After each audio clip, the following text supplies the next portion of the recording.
makadate si Ives Flores, taas sa kamay. Oy, lahat sila. Papaschedule kayo yan.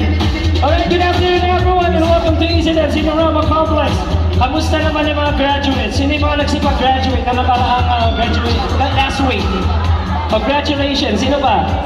Sino pa? Okay, okay. Congratulations sa inyo lahat. Yung mga nagsipag-graduate. Sino naman dito yung mga baliktorian?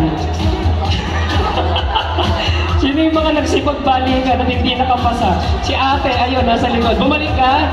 Kitang-kita na kita. Taas ka parang kamay, ha? Alright, by the way, my name is MC Check at ako po ang inyong magiging host for this afternoon's big show. Wow, ang laki ng tarpaulin naman na yan. Astig. Basahin nyo nga. Ives Army. Alright, you may like them at PBB Ives Flores. Sa Twitter, Ives Army. Sa Instagram, Ives Army rin. O, di ba? Saan ka ba? Okay, so while we are warming up, of course, before natin start the big show this afternoon, of course, congratulate ko na po kayo lahat.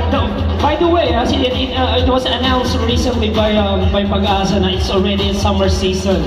So medyo nagre-ready na ako, I know, for your summer buddies. Okay?